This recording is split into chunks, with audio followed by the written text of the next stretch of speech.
menjunjung tinggi egalitarianisme, yaitu konsep yang ketergantungan sosial atau ta'awun. Islam mengakui hak semua manusia untuk hidup layak dalam kesehatan, pakaian, makanan, perumahan, serta usaha-usaha sosial yang diperlukan tanpa melihat perbedaan latar belakang. Islam juga menekankan hak setiap orang atas jaminan sosial di waktu mengalami pengangguran, sakit, cacat, janda atau duda, lanjut usia, atau mengalami kekurangan. Mungkin sekian dari kami kembalikan ke moderator. Terima kasih kepada Mas Muad Abdus Salam. Dan kemudian saya persilahkan kepada rekan saya, Mas Maulana Miftahun Nur, untuk menyampaikan materinya. Kepada beliau waktu dan layar kami persilakan. Terima kasih. Yang ketiga yaitu Persatuan Indonesia. Sila Persatuan Indonesia pada prinsipnya menegaskan bahwa bangsa Indonesia merupakan negara kebangsaan. Bangsa yang memiliki kehendak untuk bersatu, memiliki persatuan perangai karena persatuan nasib. Persatuan berarti menyiratkan arti adanya keragaman, bukan berarti memaksakan persamaan, yaitu Bhinneka Tunggal Ika. Dalam hal ini, Islam sejalan dengan konsep Pancasila karena secara konkret Islam mengajarkan tentang upaya-upaya menyikapi keanekaragaman masyarakat dan bangsa, yaitu persatuan dan kesatuan manusia perlu diikat oleh persaudaraan. Persaudaraan yang dimaksud ialah persaudaraan universal, di mana umat manusia diikat tanpa mengenal warna, identitas etnis, dan agama yang dipeluk. Menurut pandangan Islam, sila ketiga yang berbunyi Persatuan Indonesia mencerminkan ide ukhuwah ihsaniyah, yaitu persaudaraan manusia, dan ukhuwah islamiyah bagi sesama umat Islam. Allah berfirman dalam Al-Quran yang artinya, janganlah kamu menyerupai orang-orang yang bercerai-berai dan berselisih sesudah datang keterangan yang jelas kepada mereka. Mereka itulah orang-orang yang mendapatkan siksa yang berat. Quran Surat Ali Imran ayat 105.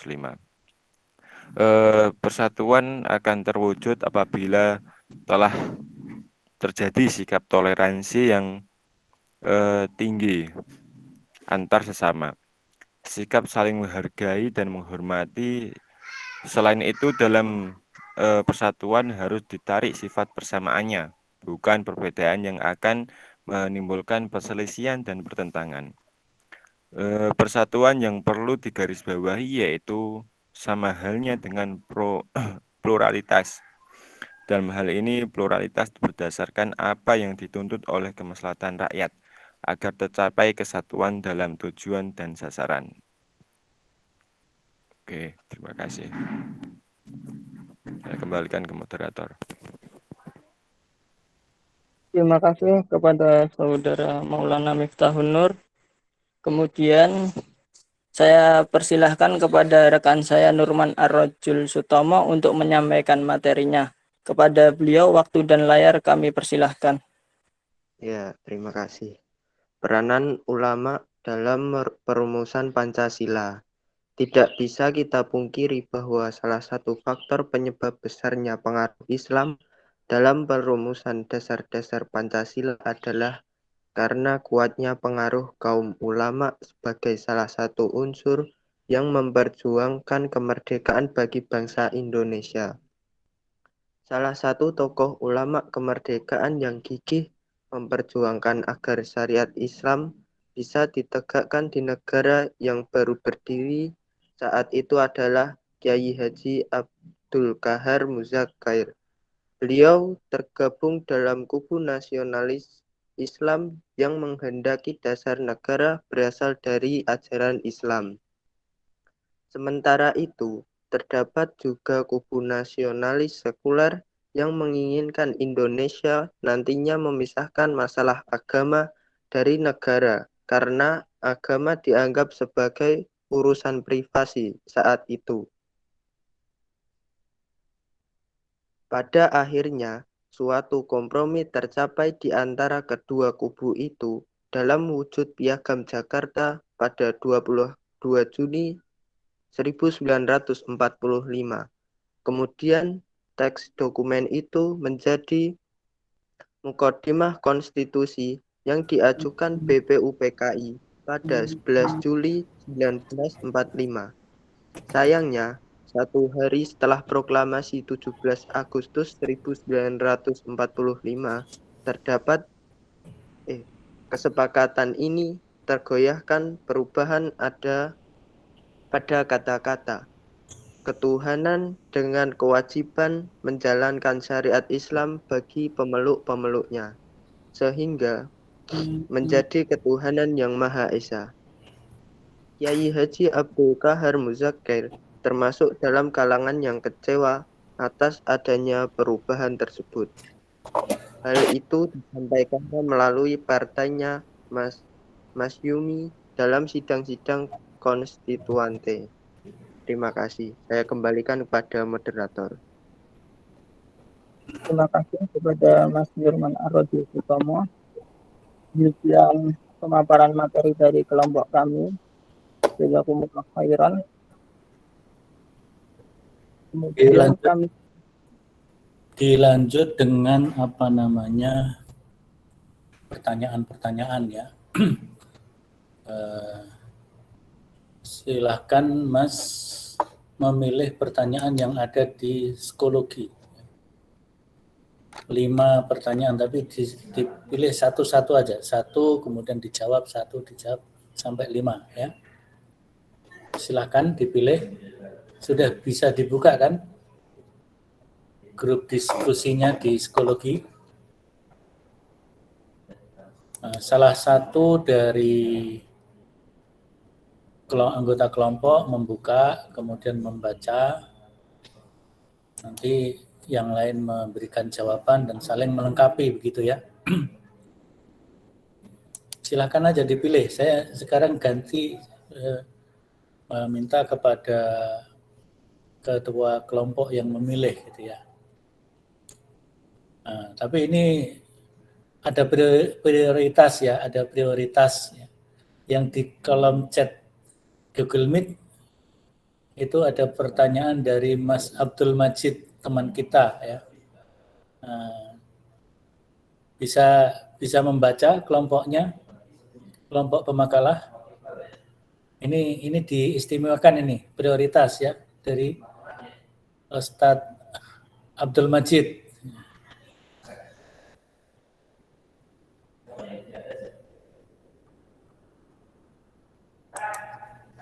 Silakan Mas moderator boleh membacakan segera, yang jadi moderator itu membacakan. Siapa tadi yang jadi moderator? Iya Pak. Ya, silakan dibacakan. Ini yang pertama dari Abdul Majid dulu, yang di chat.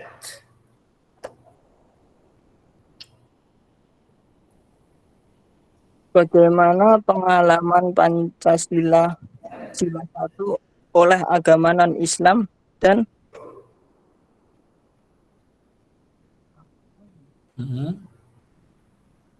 Terus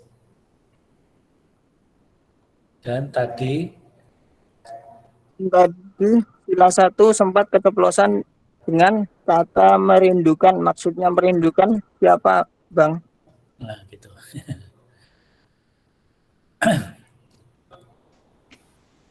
Bisa dipahami pertanyaannya? Bisa, Pak. Ya, kalau sudah bisa dipahami, silakan dijawab oleh anggota kelompok yang bertugas. Kemudian nanti yang lain saling melengkapi.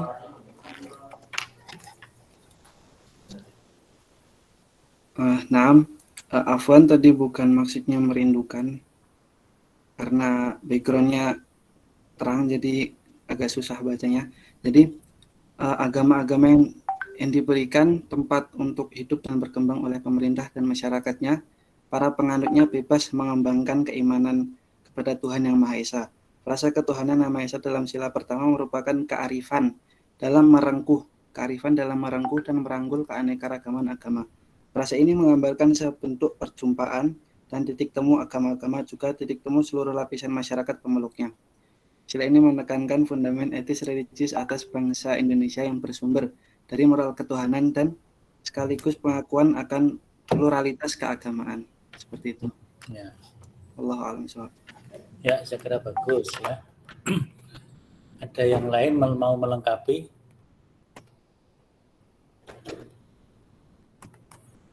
Yang jadi moderator yang membacakan pertanyaan juga boleh ikut menjawab ya. Jadi agak bebas saja, nanti yang di luar kelompok pun kalau diperlukan kita persilahkan. Baik, silahkan pertanyaan berikutnya yang ada di kolom diskusi di psikologi. Silahkan dipilih salah satu dari pertanyaan yang sudah masuk.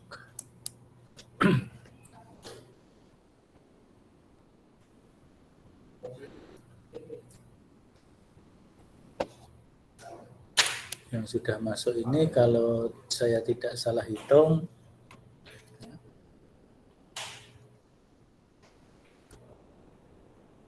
sudah ada 23 ya, ada 23 atau 22 ya, antara 23 atau 22 pertanyaan, karena ada nama posting yang tidak ada isinya ya.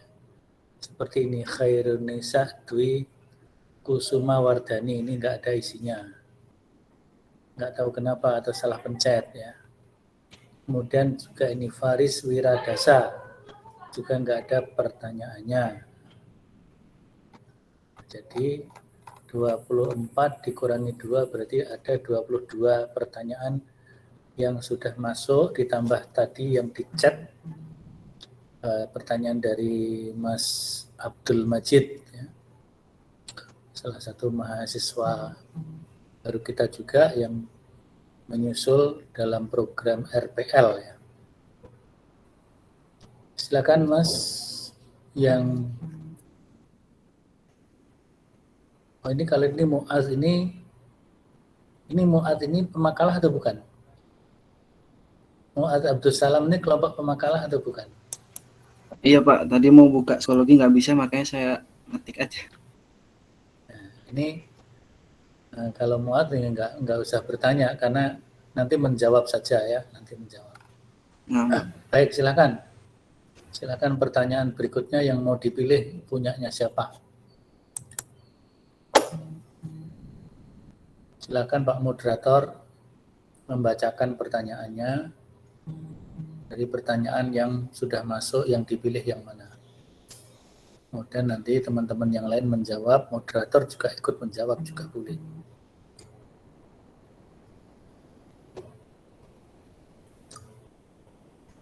Sudah bisa dibuka psikologinya, kolom diskusinya.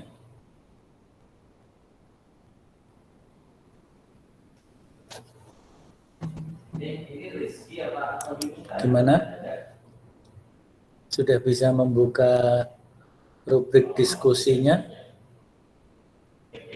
Sudah bisa membaca pertanyaan, misalnya ada Farisa Aliatul Hikmah, ada Ahmad Akbar Fauzi, ada Anissa Nur Hanifah, ada Sakira Mahituf, Salwa Aida Fitria. Udah bisa dibaca itu? Halo? udah Pak. Ya, segera dipilih salah satu. Segera dipilih, dibacakan dan dijawab.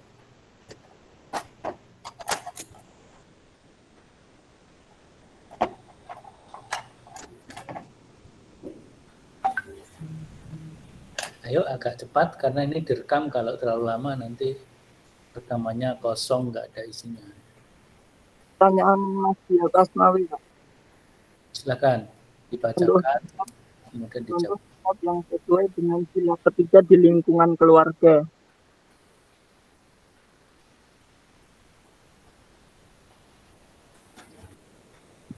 Contoh sikap sila ketiga, yaitu cinta tanah air dan bangsa dengan membeli produk dalam negeri. Cinta tanah air. Yang kedua, cinta tanah air dan bangsa dengan mengharumkan nama bangsa lewat prestasi di bidang akademik dan non-akademik. Yang ketiga, tidak merendahkan suku adat dan budaya lain. Ya, terima kasih.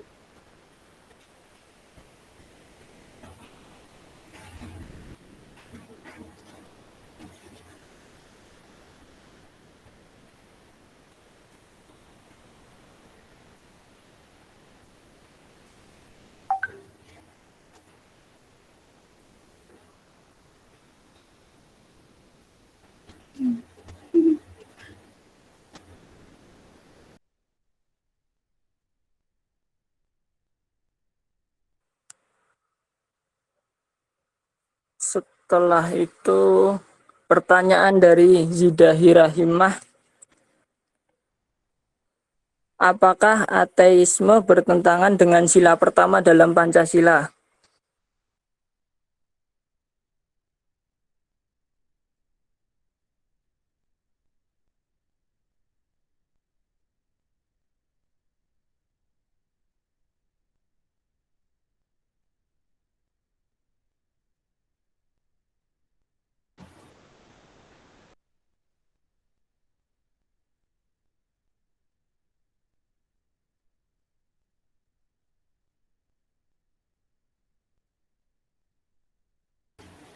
Izin menjawab.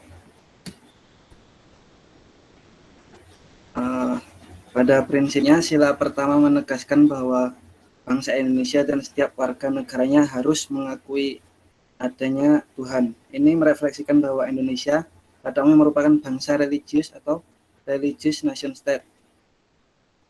Jadi rasa ketuhanan Yang Maha Esa dalam sila pertama merupakan kearifan dan dalam merengkuh dan merangkul keanekaragaman agama-agama tadi. Seperti itu mungkin, Allah alam bisawab. Ya, terima kasih.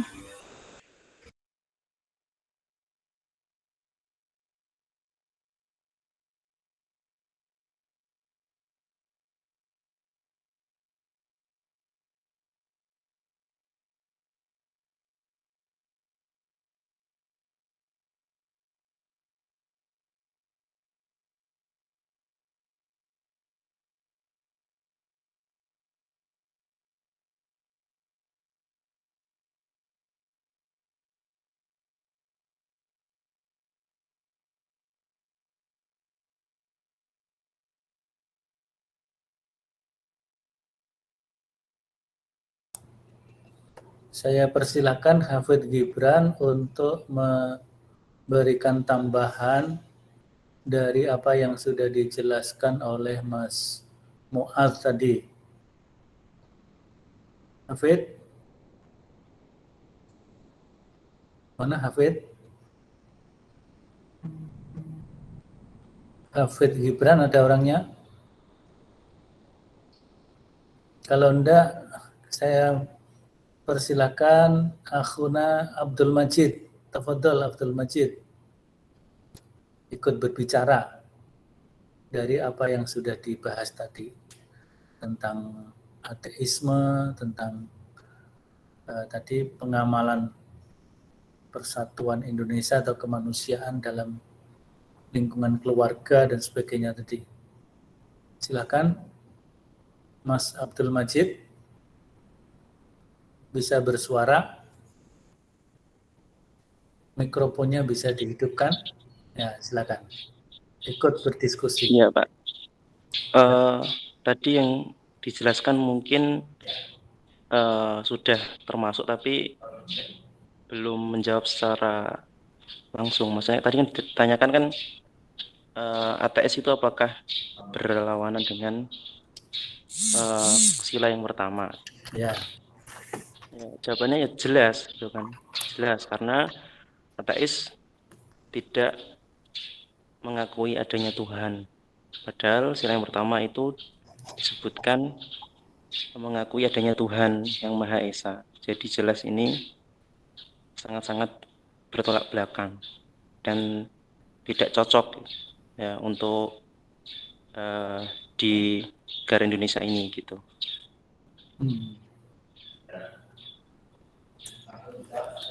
Baik, terima kasih Mas Abdul Majid. Jadi jawaban dengan pertanyaan itu harus fokus, tajam, ya.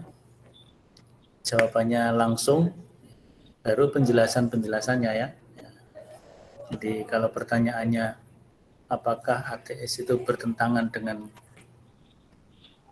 sila ketuhanan yang Maha Esa, jawabannya ya langsung jelas ya. Jelas bahwa paham ateisme bertentangan dengan sila ketuhanan yang Maha Esa. Baru dijelaskan argumen-argumennya. Nah, jadi begitu ya cara kita memberikan respon atau menjawab sebuah pertanyaan.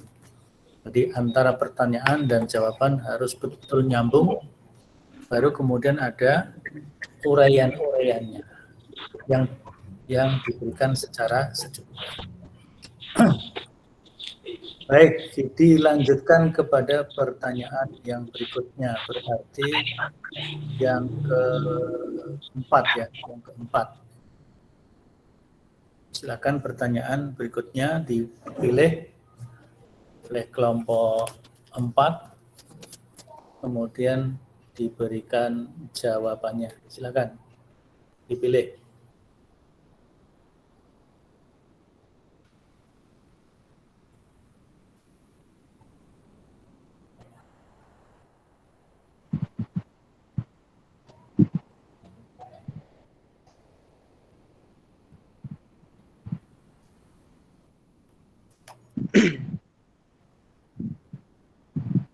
Soalnya Anissa Nur Hanifah.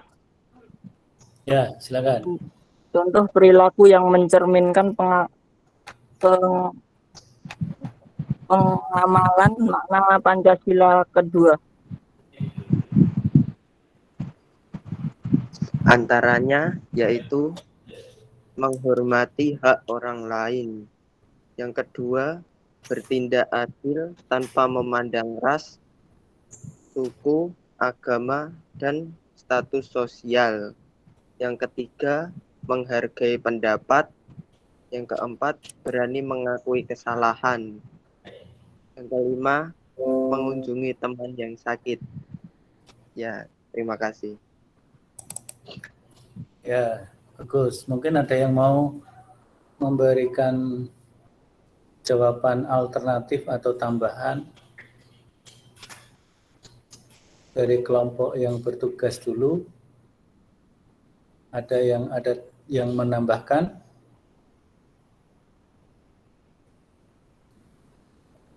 Kalau tidak, coba Ahmad Akbar Fauzi ya. Ahmad Akbar Fauzi itu anggota kelompok atau bukan?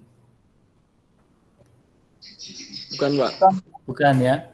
Silakan Mas Akbar yang bukan anggota kelompok memberikan jawaban atau memberikan sumbangan pemikiran. Silakan. Akbar Fauzi. Mana Akbar Fauzi? Iya, Pak. Ya, silakan.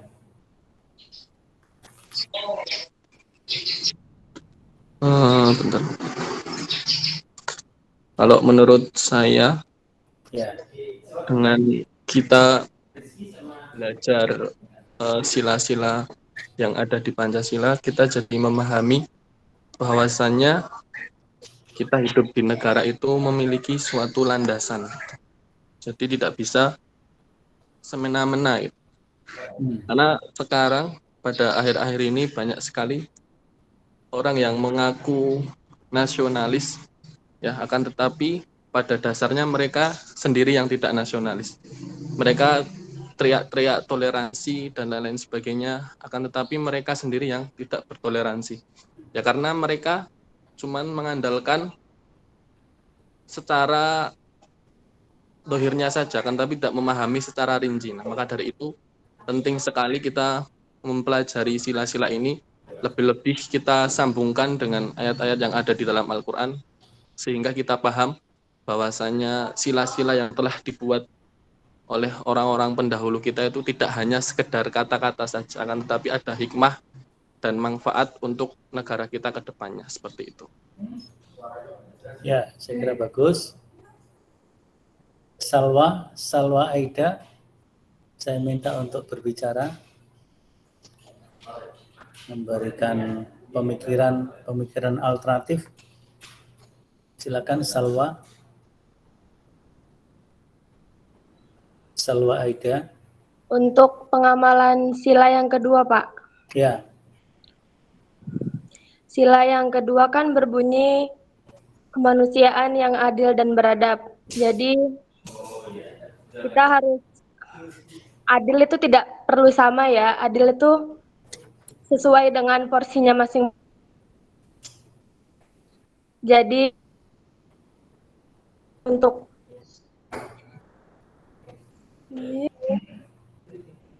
sebagai contoh keadilan yang adil dan beradab adalah menghargai pendapat orang lain, ras dan bangsa. ya baik. Terima kasih. Selanjutnya pertanyaan yang kelima. Silakan Mas Moderator memilih lagi satu pertanyaan lagi dari sekitar 20, mungkin sudah tambah ya, tadi 2022.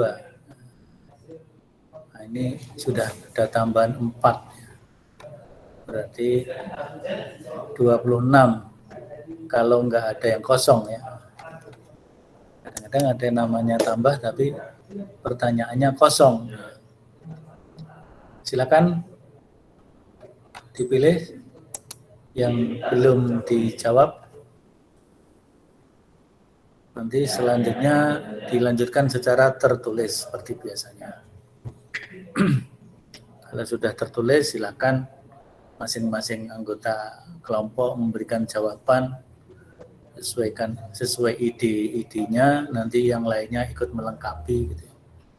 Yang lain-lainnya pun boleh melengkapi, tinggal klik reply gitu ya. Sehingga ada kekayaan satu pertanyaan dibahas oleh beberapa orang. Silakan pertanyaan yang kelima.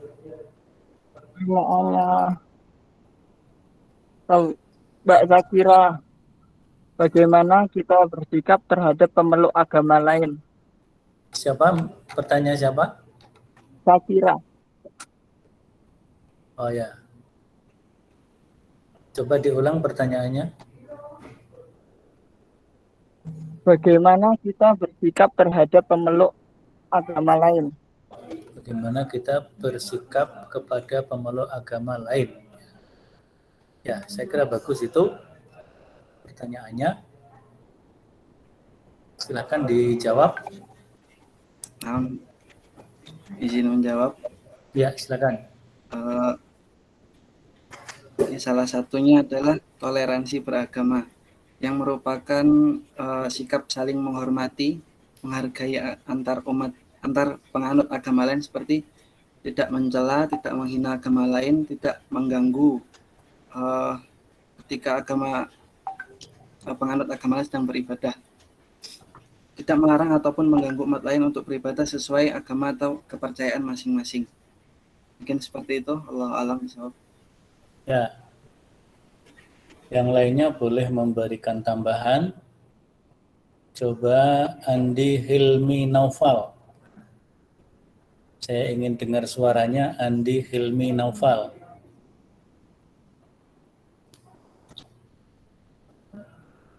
Nah, Andi Hilmi.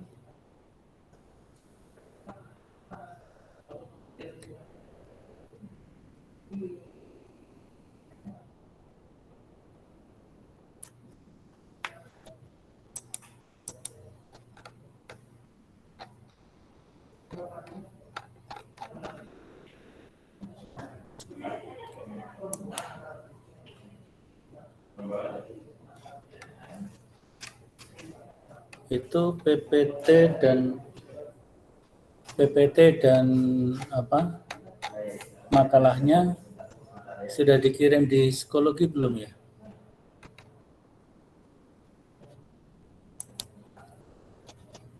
Kalau di grup WA sudah ada ya?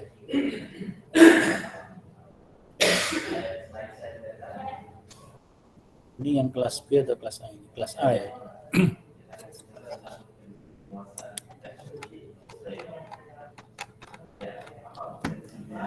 Ya, ini apa namanya, makalah PPT-nya belum ada ini ya. Tolong disampaikan, diupload di forum diskusi supaya yang lain-lain nanti kalau ingin memberikan feedback atau respon itu bisa disampaikan lewat diskusi ini ya, forum diskusi ini.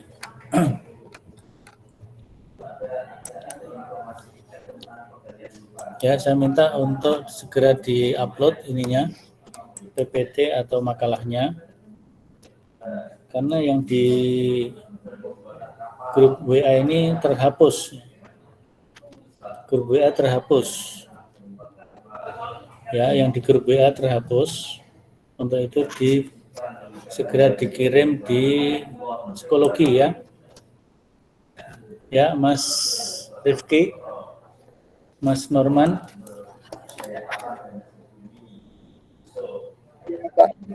Ampun Pak. Mas Muad juga sudah dikirim. Sudah Pak. Saya cek di psikologi ya. Kok Grup belum WA. muncul? Di mana? Diletakkan di mana? Grup WA Bapak. Oh, grup WA. Oh ya, ya sudah. Di grup WA. Nanti dipindahkan ke psikologi. Supaya apa namanya, teman-teman yang membuka psikologi, karena sekaligus diskusinya di situ ya. Sekaligus diskusinya di situ nanti bisa apa namanya, langsung membaca.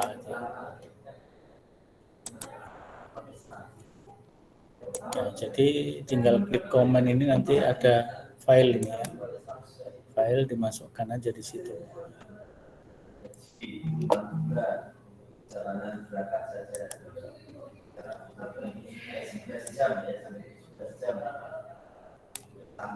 Ya, saya kira untuk apa namanya, diskusi secara live by Google Meet-nya kita cukupkan.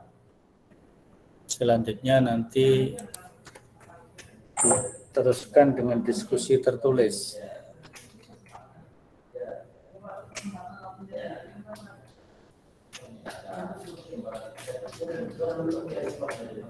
Ini PPT kelompok 4.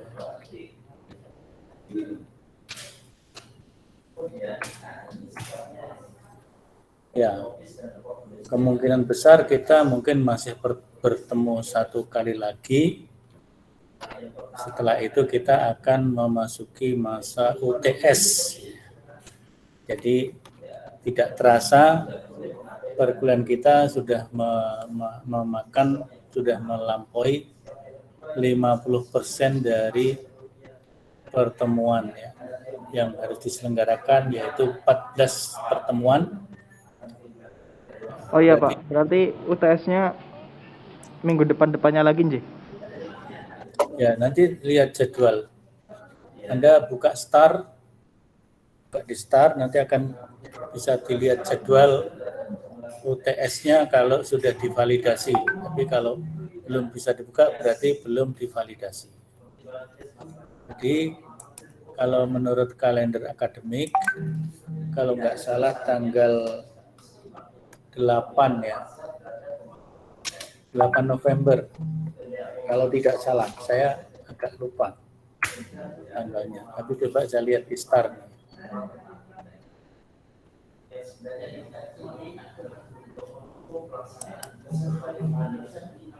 Jadi dilihat di Start, nanti akan kalau sudah divalidasi, insya Allah sudah bisa terlihat jadwalnya. Tapi kalau belum divalidasi, mungkin belum bisa dilihat secara menyeluruh, tapi bisa dibuka di kalender akademik ya, di kalender akademik atau Kaldik ya. Nah, ya betul. Jadi ujian tengah semester insya Allah ini tanggal 8 November. 8 November itu berarti harinya hari Senin ya, hari Senin. 8 November insya Allah ya, sehingga masih ada mungkin 1-2 pertemuan ya, sebelum masa UTS. Nah, nanti pertemuan yang terakhir sebelum UTS kita berikan kisi-kisi dan mungkin latihan ya, latihan UTS kira-kira begitu ya. Nah, nanti kita adakan kuis ya, kuis 1 dan kuis 2, latihan 1, latihan 2. Kemudian nanti masuk masa UTS. Setelah itu langsung masuk lagi kuliah masa kedua sampai nanti akhir Desember atau awal Januari. Kemudian nanti ada UAS. UASnya kemungkinan di pertengahan Januari 2022. Nah, dengan begitu saudara sudah selesai 1 semester, tidak terasa. Ya, pendalaman perlu dilakukan baik secara mandiri maupun secara berkelompok. Nah, mudah-mudahan nanti di semester depan sudah bisa dimulai perkuliahan secara luring. Cuman konsekuensinya berarti saudara harus sudah mulai bertahap berada di Surakarta, berada di Solo, tapi nanti tunggu informasi yang lebih konkret ya. Nah, jadi itu inti daripada perkuliahan kita pada siang hari ini, bahwa sila ketuhanan yang Maha Esa itu sesuai dengan nilai-nilai ajaran Al-Quran. Yang pertama adalah bagi seorang muslim, ketuhanan yang Maha Esa adalah bertauhid. Baik itu tauhid uluhiyah atau tauhid rububiyah dulu, tauhid uluhiyah maupun tauhidul asma was sifat. Maka mestinya seorang warga negara Indonesia yang berketuhanan yang Maha Esa adalah orang-orang yang beragama dan taat menjalankan agamanya. Taat menjalankan agamanya. Kemudian bertoleransi, memiliki rasa tenggang rasa kepada orang yang berkeyakinan yang lain. Menenggang itu berarti membolehkan orang lain menjalankan kepercayaannya, keyakinannya, dan ibadah sesuai dengan kepercayaannya. Jadi toleransi itu bukan menghormati, tapi toleransi itu membolehkan dan membiarkan. Contohnya kalau kita sudah kuliah secara online, kita kalau secara offline kuliah dengan jadwal jam 7.08. Sekarang ini kan jamnya jam ke-7 dan ke-8. Itu striknya mulainya 12.30, nanti selesai jam 14.10 menit. Tetapi kita sudah mulai, misalnya jam 12.30 setepat kita mulai. Tapi ada beberapa mahasiswa, ada 5 orang mahasiswa datangnya terlambat. Terlambatnya sampai 15 menit atau 10 menit. Nah, kita bertoleransi. Kita memberi toleransi kepada yang terlambat 15 menit atau 10 menit, tetap boleh masuk kelas. Itu namanya bertoleransi. Kan itu tidak menghormati. Orang terlambat kok dihormati. Orang terlambat itu ya salah, nggak usah dihormati harusnya. Tetapi kita membolehkan dia masuk. Kita mentolerir dia boleh masuk, boleh mengikuti kuliah, boleh ngisi absen. Itu namanya bertoleransi. Bertoleransi kepada orang yang berbeda. Kalau kita bertauhid, mentauhidkan Allah, kita melaksanakan ibadah sholat 5 waktu, orang yang beragama lain kan tidak bertauhid. Mereka tidak bertauhid. Kristen misalnya mengimani Trinitas. Karena bertrinitas, berkristen berarti dia tidak melaksanakan sholat 5 waktu. Menurut keyakinan Islam, keyakinan mereka itu salah. Salah, bahkan tidak mendapatkan keselamatan. Tapi kita bertoleransi. Tidak apa-apalah, silahkan dia menjalankan keyakinannya, meyakini keimanannya, keimanan sesuai ajaran agamanya, yaitu percaya kepada adanya Trinitas, dan mereka bersembahyang seminggu sekali di gereja, dan sebagainya, dan sebagainya. Silahkan. Kita mempersilahkan dia melakukan itu. Nah, itu namanya bertoleransi. Karena Al-Quran mengajarkan la ikraha fiddin. Dan Al-Quran juga mengajarkan kita tidak boleh menghina atau menistakan agama orang lain. Nah, itu jelas ya. Kemanusiaan yang adil dan beradab juga begitu. Ada nilai-nilai universalnya dalam Al-Quran dan As-Sunnah, apalagi termasuk persatuan Indonesia. Bahkan kita persatuan, persaudaraan tadi disebutkan oleh Mas Nurman Arrojul Sutomo atau Mu'ad tadi ya, persaudaraan universal. Persaudaraan universal itu ayatnya jelas itu, kanan nasu ummatan wahidah.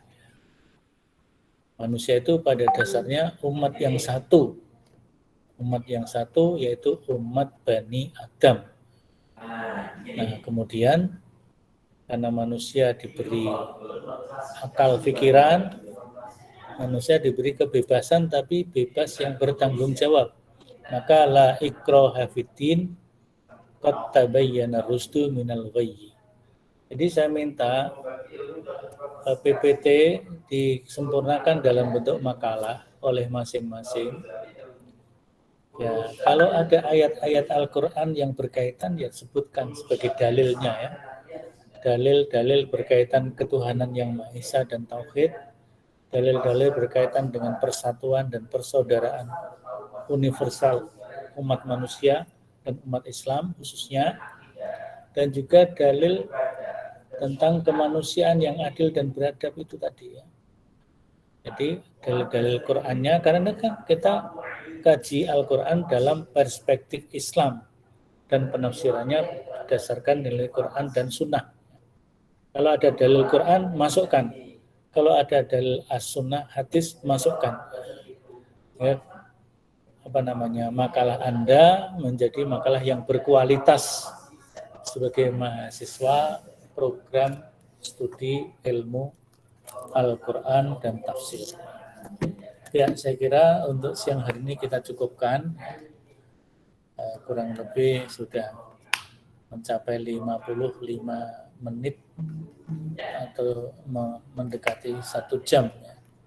Nah, ini kalau online seperti itu. Kalau online kita menggunakan waktu separuh, dan separuh lainnya dalam bentuk kegiatan tertulis, sehingga waktunya agak longgar, tapi juga sekaligus menghemat kuota kita, karena subsidi dari Kemendikbud itu terbatas. Anda sudah dapat subsidi kuota Kemendikbud atau belum? Belum, Dad. Caranya gimana, Dad? Sudah. Belum dapat. Belum. Ada yang sudah dapat belum? Sudah 15 giga kan, Pak? Ya, ya ada yang Belum, sudah Pak. dapat berarti. Belum. Ya, saya juga dapatnya 15 GB. Nah, jadi kalau saudara sudah terdaftar dengan nomor HP-nya Belum Pak, di universitas, nomor HP Anda nggak ganti, ya dapat. Kalau nomor HP Anda ganti, ya nggak dapat.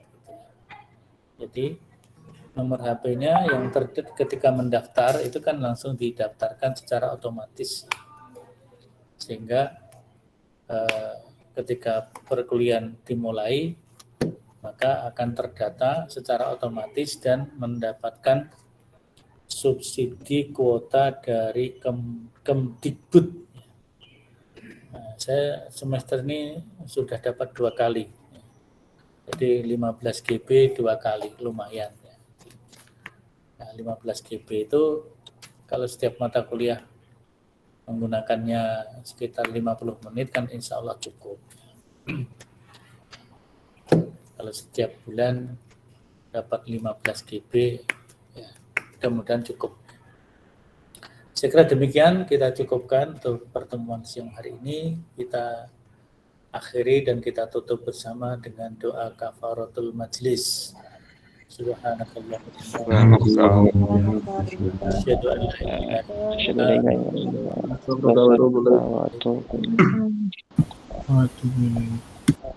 alhamdulillahirrahmanirrahim. Mudah-mudahan semuanya sehat lalu. Assalamualaikum warahmatullahi wabarakatuh. Waalaikumsalam warahmatullahi wabarakatuh. Waalaikumsalam. Terima kasih Ustaz. Afwan, jazakallah wa iyyakum.